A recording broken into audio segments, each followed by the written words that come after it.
Okay, so today we're going to be taking some notes on chemical potential energy. So we should have our pink packet open to page 13. So chemical potential energy is energy that is stored in chemical bonds. Okay, so in a reaction, we're breaking bonds and forming new bonds. Whenever we break bonds, energy has to be absorbed. We're pulling atoms apart, and in order to do that, we have to put energy in.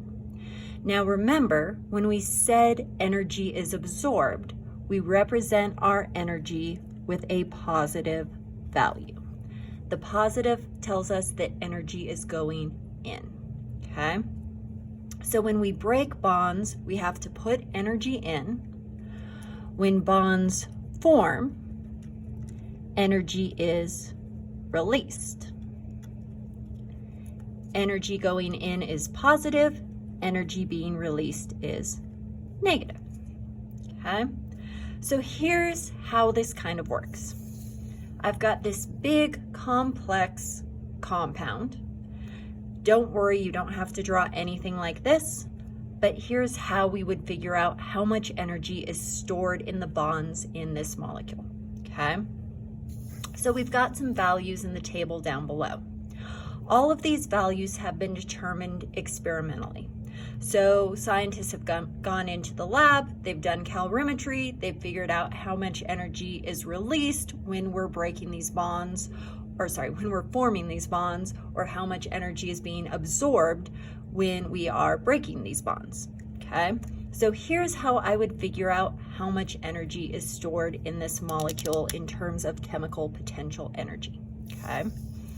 So I've got 1, 2, 3 bonds that are carbon to hydrogen bonds. So I look at my table down below.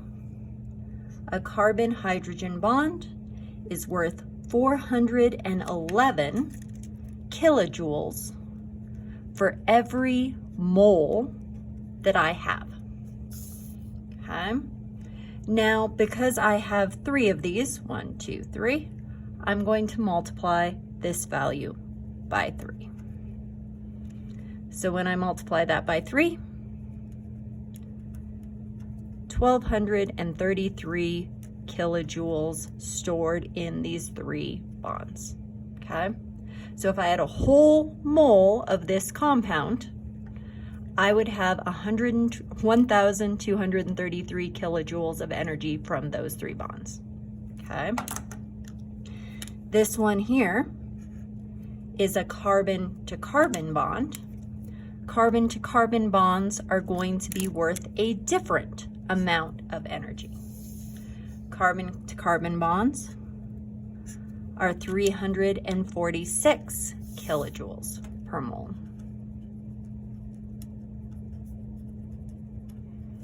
Now in this molecule, I only have 1 bond, so I'm only going to use 1 of these, okay? Now I want to be careful. These 2 bonds are different. A double bond is worth a different amount of energy than a single bond, and it's still worth a different amount than just 2 single bonds, okay?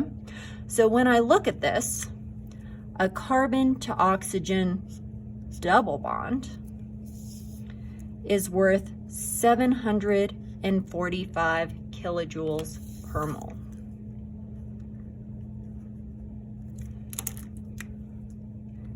In this case, I only have 1 of these,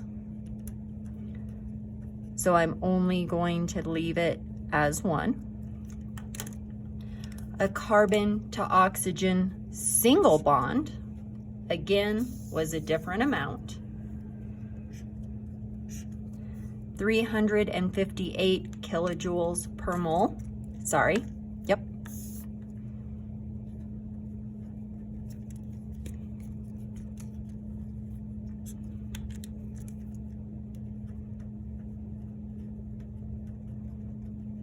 Again, I only have one of these bonds in this molecule, so I leave it be. If you look closely, 358 times 2 is not 745. It's slightly different than 2 single bonds, so make sure you're paying attention to that in the table. And then my last bond is an oxygen to hydrogen bond. If I look at my table, 464 kilojoules per mole.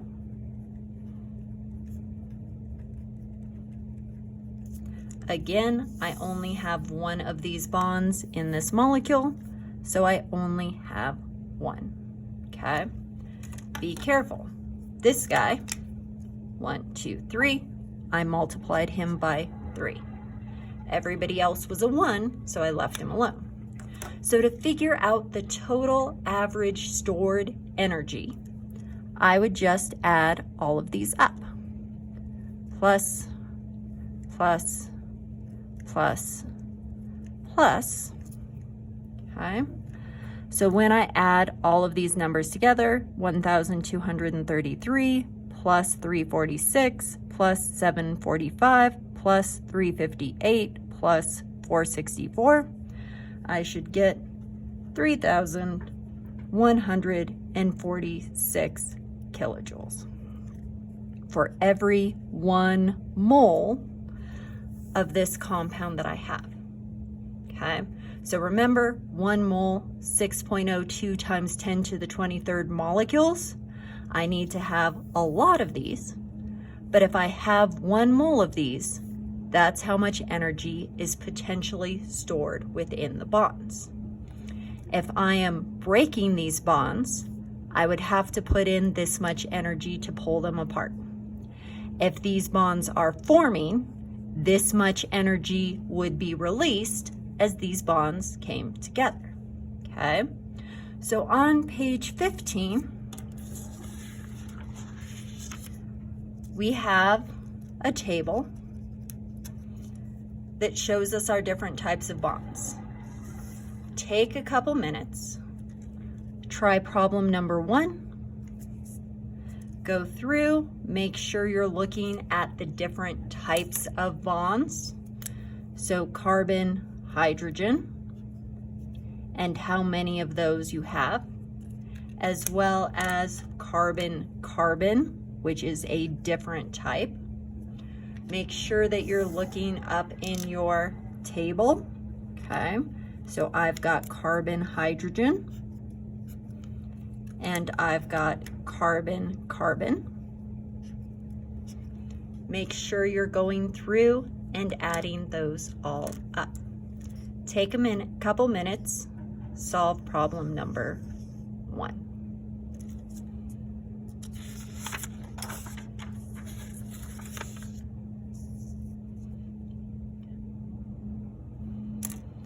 So hopefully you agreed with me on the answer for problem number 1. Make sure when you added this up, I had 1, 2, 3, 4, 5, 6 carbon hydrogen bonds. So I should have had 6 times 4, 11. I had 1 carbon-carbon single bond. So I didn't need to multiply it by anything. It was just 346. So when you added this up, 411 times 6 was 2,466 plus 346, 2,812 kilojoules for every mole of this compound.